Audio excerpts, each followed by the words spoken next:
या जो कल हमने कर लिए थे 10 का क्वेश्चन, अभी आगे चलते हैं। 11th क्वेश्चन क्या है, बैगेज, कस्टम्स के ऊपर है। ठीक है, तो बैगेज मीन्स लगेज और पर्सनल बिलोंगिंग्स ऑफ पैसेंजर हो सकती हैं। A, B member of the crew हो सकते हैं, या सी बोथ। इसका तो सिंपल सा आंसर है या C both A and B, इसमें कुछ भी शक की बात नहीं है। बैगेज किस में आता है, सेक्शन बता दो जरा, बैगेज का सेक्शन क्या है। सेक्शन 2(3), सेक्शन 2 ब्रैकेट में 3, section 2(3 of the customs act 1960 to 1962 है हमारा बैगेज के लिए। 2(3) याद रख लेना। नोह जो है शिप के ऊपर माँ है, और वो बता रही देखो बैगेज में तुम्हारा बेटा ये आता है, मेरी बात तो सुन लो। ठीक है, बैगेज हो गया हमारा, इस पर क्रू भी आता है और मेंबर्स ऑफ द पैसेंजर भी आते हैं। 12th क्वेश्चन पे आ जाता है, limit to ensure check over the free inflow or outflow of the paper money has been set as the limit to ensure the check over the free inflow or outflow of the paper money क्या होता है, has been set as 50,000, 10,000, 25,000 या फिर 1,00,000। कितना free flow कर सकते हैं बेटा, मुझे नहीं पता है ये क्वेश्चन के बारे में। चलो हम कोई बात नहीं, गूगल कर लेंगे इसके ऊपर। कस्टम्स में फ्री फ्लो कितना है, आई डोंट नो। चलो यहाँ पर आ जाओ जरा, फायरफॉक्स का ब्राउज़र खोलेंगे फटाफट। Free flow of money, I hope free flow of money in customs. देखते हैं क्या आता है, क्या बताता है गूगल हमें। Customs clearance manner for the customs free flow of the money.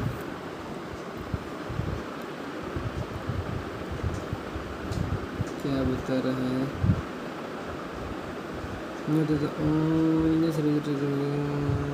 कौन सा कस्टम है इंडिया का, ये क्या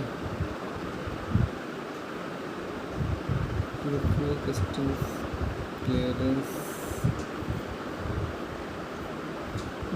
नहीं है। चलो मैं पॉज करता हूँ, सर्च करके बताता हूँ। तो इसका आंसर जो है हमने ढूंढ निकाला है 10,000। एक्चुअली आंसर तो वैसे भी हम ढूंढ सकते थे, लेकिन गूगल करके पता करने में ज़्यादा मज़ा है।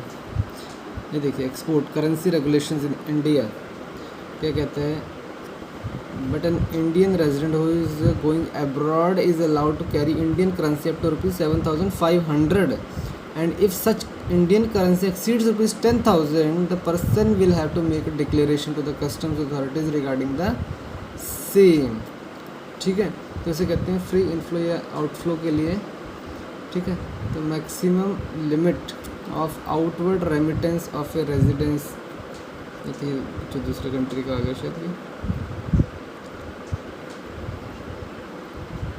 Take out of India. ये देखिए, there is no limit how much for currency you can take out of India, but if it is $5,000 or more in the banknotes and coins, or $10,000 or more in coins, notes and traveler's check, it will have to be declared। यहाँ हम dollar की बात करें, लेकिन I think ये rupees में होना चाहिए। ठीक है,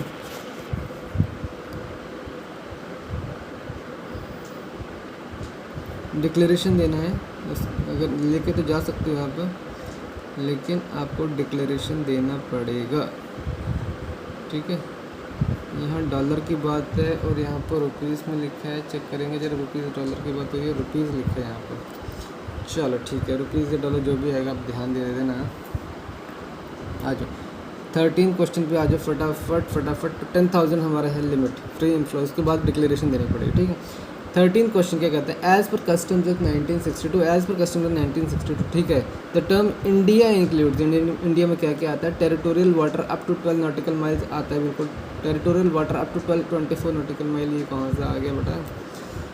और क्या है, कंटिग्यूस जोन, या और डी है हमारा इंडियन एक्सक्लूसिव इकोनॉमिक जोन। तो बेटा ये क्या आएगा बताओ मुझे। इसके मेरे हिसाब से तो एज़ पर कस्टम्स इंडिया में तो 12 नॉटिकल माइल तक तो आता ही आता है, कस्टम्स में आता है वो, लेकिन वो इंडिया में ही आना चाहिए ना।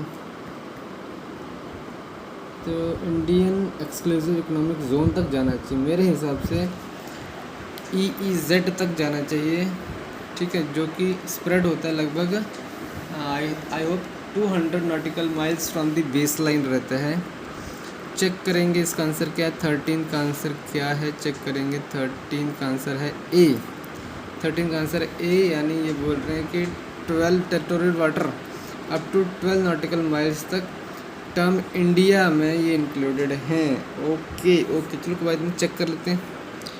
देखो बेटा क्या मिल रहा है यहाँ पर, ये क्या बोल रहा है कि इंडियन कस्टम वाटर का मतलब तो ये है कि water extending to the sea up to limit of contiguous zone of India under section 5 of the territorial waters continental shelf exclusive economic zone and other maritime zone act 1969 includes any bay, gulf, harbour, creek और tribal river etcetera. ठीक है, तो Indian custom water means the water extending up to the sea to the limit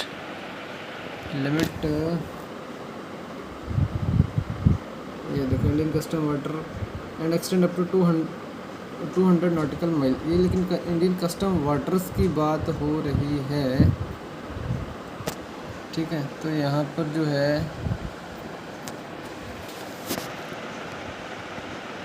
थोड़ा सा India की definition क्या है तो सेक्शन 5 बता रहा है, तो एक सेक्शन 5 एक बार देखते हैं। देखो यहाँ पर इनका डेफिनेशन मैं देख रहा हूँ। यहाँ पर ये कस्टम्स एक्ट 1962 चैप्टर 1 के अंदर सेक्शन 2 में है। देखिए पॉइंट नंबर है हमारा इंडिया ये कहीं देखा था मैंने, हाँ इंडिया 27 क्या कह रही है, point number 27 India includes the territorial waters of India. इस तरह से लिखा है यहाँ पर, इंडियन कस्टम वाटर लिखा है। अगर इंडियन कस्टम वाटर जो है हमारा वो फिर हमारा that extends up to the limit of exclusive economic zone. ठीक है, वो 200 नॉटिकल माइल तक हो जाएगा। ठीक है, including the bay, gulf, harbour, creek and tidal river. ठीक है, ये देखो ये सब उसमें आ जाएगा, किस में आ जाएगा हमारा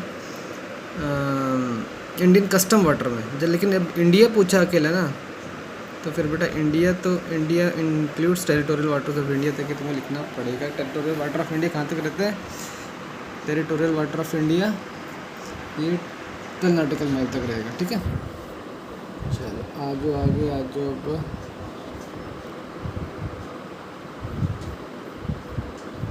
13 हो गया, क्योंकि क्वेश्चन में देखो, क्वेश्चन में क्या लिखा है, एज पर custom 96 the term India includes, तो it includes the territorial water up to 12 nautical miles करके लिख लो, क्योंकि उसमें लिखा है कि India includes territorial waters of India. ठीक है, टेरिटोरियल वाटर कब तक रहता है तुम्हें पता ही होगा, 12 नॉटिकल माइल। 13 हो गया, 14 पे आ जाए। 14 question, India includes the surface of sea in the international territorial water but does not include the air space above and the ground at the bottom of the sea. ये बिल्कुल गलत है, ऊपर नीचे सारी जगह, आसमान भी हमारा, धरती में पानी भी हमारा। ठीक है, तो इसलिए ये इनकरेक्ट होना चाहिए। 14 का होना चाहिए बी। चेक कर लेते हैं, 14 का है बी, बिल्कुल सही है, 14 का देखो बी है। 15 पर आजा फटाफट, territorial water of India extends up to, कहाँ तक एक्सटेंड करता है टेरिटोरियल वाटर ऑफ इंडिया, देखो बेस लाइन से 12 नॉट, ये इसका अप्रोप्रिएट आंसर सी होना चाहिए। 12 nautical miles into the sea from the appropriate base line से 12 नॉटिकल माइल होता है। ठीक है, तो ये आ गया हमारा सी, इसका आंसर आना चाहिए। बाकी सारे आंसर गलत दे रखे हैं, तो इसका 15 का आएगा सी, 15 का सी है। आ जाओ जी 16 पर आ जाओ, the goods are said to be imported into India और एक्सपोर्टेड फ्रॉम इंडिया, मतलब इंडिया में आए हैं, इंडिया से बाहर जाएंगे, जरूरी नहीं है कि इंडिया का ही हो या बाहर का ही हो। Only when it crosses territorial water, high seas, contiguous zone, Indian exclusive economic zone. तो बेटा ध्यान देखना, कस्टम्स के लिए टेरिटोरियल वाटर जो है उसका लिमिट है, जैसे ही वो क्रॉस किया हम मान लेंगे एक्सपोर्ट हो गया, जैसे आ गया वो इम्पोर्ट हो गया। ठीक है, समझ गए। हम कस्टम्स की पहुँच जो है चाहे वो आगे तक है, ठीक है, एक्सक्लूसिव इकोनॉमिक जोन तक कस्टम्स की पहुंच रहती है, लेकिन एक्सपोर्ट हम मान लेंगे जब वो 12 नॉटिकल माइल्स या टेरिटोरियल वाटर क्रॉस कर जाता है। ठीक है, तो 16 का आना चाहिए, क्या आना चाहिए, ए। 16 का टेरिटोरियल वाटर आना चाहिए, 16 का ए चेक कर लेते हैं, यस 16 का ए है, ठीक है। आगे आ जाओ, ये territorial water high seas contiguous zone और इंडियन एक्सक्लूसिव इकोनॉमिक जोन हम ऑलरेडी पढ़ चुके हैं। फिर भी डाउट है तो हम एक बार देखना चाहते हो देख लेते हैं, कोई दिक्कत नहीं। ये देखो, ये डायग्राम गूगल से ढूंढ निकाला है, इसको ध्यान से देखो। ये है हमारी बेस लाइन, ठीक है, ये हमारी बेस लाइन है। पानी स्टार्ट हो गया, टेरिटोरियल वाटर आ गए, territorial waters of India 12 nautical miles तक आ गया, ठीक है। इसके बाद आ गया हमारा कंटिग्यूस जोन। कंटिग्यूस जोन जो होता है वो होता है बेस लाइन से 24 नॉटिकल माइल तक होता है, ठीक है। उसके बाद आ गया हमारा एक्सक्लूसिव इकोनॉमिक जोन, जो कि हमारा 12 नॉटिकल मतलब टेरिटोरियल वाटर से स्टार्ट होकर 198 नॉटिकल माइल तक चलता है, ठीक है। बेस लाइन से 200 नॉटिकल माइल है, लेकिन एक्चुअली इसकी खुद की जो विड्थ है वो कितनी है, 200 - 12 यानी 188 हो गया क्या, हाँ 188 करेक्ट है, हाँ 188 नॉटिकल माइल का रह जाती है, ठीक है। समझ रहे हो मेरी बात को, नहीं समझ रहे हो? ये 188 का हो गया खुद का, ये 12 नॉटिकल माइल, और ये 200 nautical. Exclusive economic zone limit is 200 nautical mile from the base line, otherwise width is 188 nautical mile, ठीक है। और उसके बाद जब ये ख़त्म हो जाता है एक्सक्लूसिव इकोनॉमिक, उसके बाद हाई सीज़ आ जाते हैं, उसके बाद क्या आता है, हाई सीज़ आ जाता है, ठीक है। और कंटिनेंटल शेल्फ किसको कहते हैं, कंटिनेंटल शेल्फ जो होती है ये यहाँ तक आती है, ये इसके बारे में पूछना कम ही जाएगा। एक्सक्लूसिव इकोनॉमिक जोन के भी आगे जाके जब ये डीप सी और होने लग जाता है तो उस वहाँ तक इसकी ये कंटिनेंटल शेल्फ आती है, ठीक है। तो यहाँ पर हमारे क्या क्या क्वेश्चन क्लियर हो गए, एक बार देख लेते हैं ज़रा क्या था क्वेश्चन में, खोलते हैं। ठीक है, टेरिटोरियल वाटर 12 नॉटिकल माइल तक होता है। हाई सीज मतलब EZ के बाद का एरिया होता है। कंटिग्यूस जोन मतलब 24 nautical mile from the base line होता है। इंडियन एक्सक्लूसिव इकोनॉमिक जोन जो होता है 200 nautical mile from the base line होता है, ठीक है, कोई दिक्कत नहीं है। Okay, done done done done. चलो आगे आ जाओ, 17 पर आ जाओ।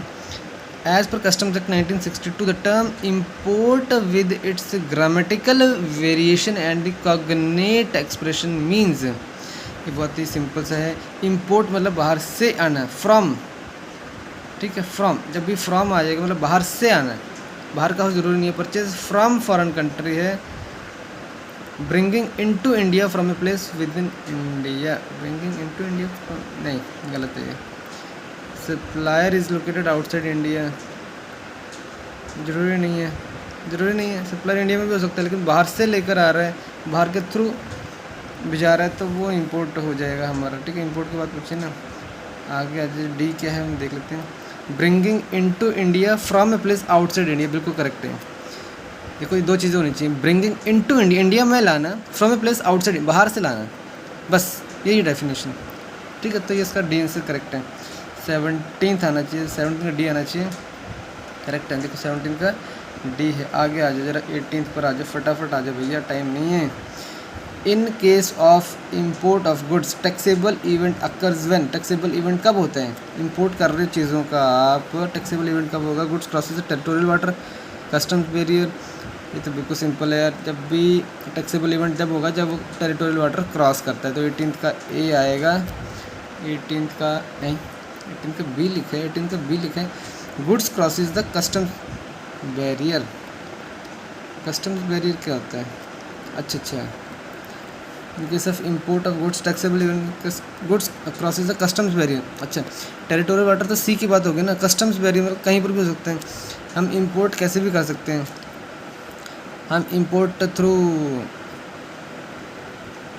टैक्सेबल इवेंट तभी होता है ना जब वो टेरिटोरियल वाटर क्रॉस करता है।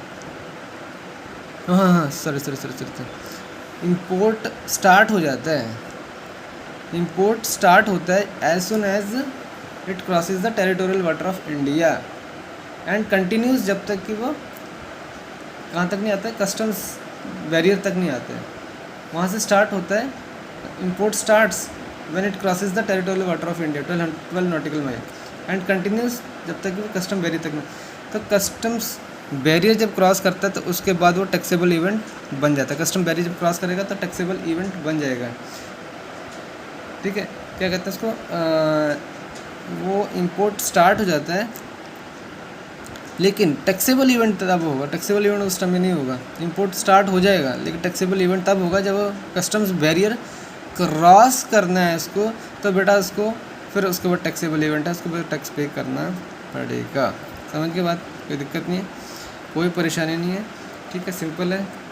टैक्सेबल तुम बात सीधी सीधी बता दी, जब 12 नॉटिकल माइल क्रॉस करेगा तो बेटा तब वो टैक्सेबल इवेंट स्टार्ट हो तब वो इंपोर्ट स्टार्ट हो जाएगा। लेकिन टैक्सेबल इवेंट कब होगा, जब वो कस्टम्स बैरियर क्रॉस करेगा, कस्टम्स बैरियर। ठीक है, कस्टोडियन होगा वहाँ पर, जैसे आएगा कस्टोडियन के पास आएगा। अभी इसके बारे में डिटेल में हमने पढ़ा था। ठीक है, पहले वो क्या भेजता है, सेक्शन 30 की बातें हमने की थी। ठीक है, 31 की बातें की थी। इंपोर्ट मैनिफेस्ट पहले होता है, उसके बाद जब वो आता है तो बहुत सारी बातें हमने की थी, मुझे याद भी नहीं आ रहा, एक बार याद करना पड़ेगा उसको। डिटेल में पढ़ना है तो मैं खोलता हूँ उसको। ठीक है, तो ये तुम्हें एक बार यार खुद ही वीडियो देखनी पड़ेगी, फिर से वीडियो देख लेना नहीं तो। ठीक है, उसमें पूरी बातें हैं कि जैसे पहले से वो बताता है कि क्या लेने वाला है, कब आने वाला है, इंपोर्ट मैनिफेस्ट सेक्शन 30, फिर वहाँ पर आता है, फिर कस्टोडियन के पास जाता है, बिल ऑफ एंट्री प्रेजेंट करता है, एक दिन के अंदर उसको सब क्लियर करना है, नहीं तो वेयर हाउस में भेजना है, नहीं करेगा तो उसको फ़ाइन पड़ेगा 5000 पर डे के हिसाब से, पहले 3 दिन, फिर 10,000 पर डे के हिसाब से। वो सारी बातें हमने की हैं। ठीक है, तो इतना याद रख लेना कि गुड्स क्रॉस जब कस्टम बैरियर जब क्रॉस करता है तभी वो टैक्सेबल इवेंट होगा। ठीक है, अगर क्वेश्चन आएगा तो ध्यान देना कि इन case of import of goods the taxable event occurs. Taxable event तब होता है जब crosses the customs barrier, territorial water नहीं। ठीक है, तब इंपोर्ट स्टार्ट होता है, टैक्सेबल इवेंट नहीं होता है। आगे 19 पे आ जाओ। An importer can use warehousing facility if he does not have sufficient storage space or he does not want to block his money by paying the entire duty on the imported goods or both A and B and D none of this। देखो दोनों ही बातें हो सकती हैं मेरे हिसाब से। he does not have sufficient storage, उसको तो sufficient storage space नहीं है। ठीक है, तब भी वो रख सकता है वेयर हाउस में, क्या दिक्कत है उसको। और उसमें वेयर हाउस में रखने से क्या होगा कि इमीडिएटली उसको क्या है, क्लियरेंस नहीं करवा रहा है उस समय, वो बिल ऑफ एंट्री उसको देने का ज़रूरत तो नहीं है। आई थिंक जब वो क्लियर करवाएगा वेयर हाउस से उस समय प्रेजेंट करेगा। हमने इसकी सब बातें की हुई हैं। सेक्शन 68 में जब हमने कहा था कि शेफ़ आएगा वाइट कपड़े पहन के और ग्रीन कलर की थी, वाइट कलर नहीं, ग्रीन कलर की, यस, ग्रीन कलर की स्लिप लाता है और फिर वहाँ से क्लियरेंस करवाता है, वेयर हाउस के चार्जेस पे करता है और बिल ऑफ एंट्री प्रेजेंट करता है। Bill of entry in green colour, उस समय वो चार्जेस पे करता है अपने, जो भी इंपोर्ट ड्यूटी है उस समय पे करता है, वेयर हाउस चार्जेस पे करता है और जो वहाँ के जो लोकल चार्जेस होते हैं, कौन से कहते हैं उसको, कस्टम्स फ्लोर चार्जेस या समथिंग होते हैं, मतलब जो उनका मेंटेनेंस चार्ज है वो तो उसे पहले पे करना ही पड़ता है। ठीक है, तो वो होता है तो वो पे करना ही पड़ेगा। तो मेरे ख्याल से ए एंड बी आएगा। 19 का आएगा सी, मेरे हिसाब से 19 का सी करेक्ट है। 20 पे आ जाओ। Taxable event in case of warehoused goods arises when.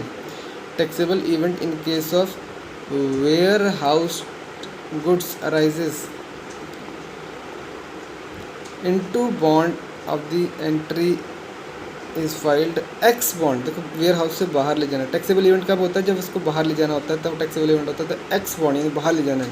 Into bond तो उसको अंदर रखने के लिए इनटू बॉन्ड होता है, बाहर निकालने के लिए एक्स बॉन्ड होता है। तो इसका आंसर थर्ड भी देख लेते हैं। Goods deposited in warehouse for the storage, नहीं, उसमें नहीं होता है। तो एक्स बॉन्ड जब 20th का आएगा, बी हमारा बी ही आना चाहिए। 20th का बी है। तो हमने 10 क्वेश्चन कर लिए हैं अभी। ठीक है, हम यहीं पर स्टॉप करेंगे अभी के लिए।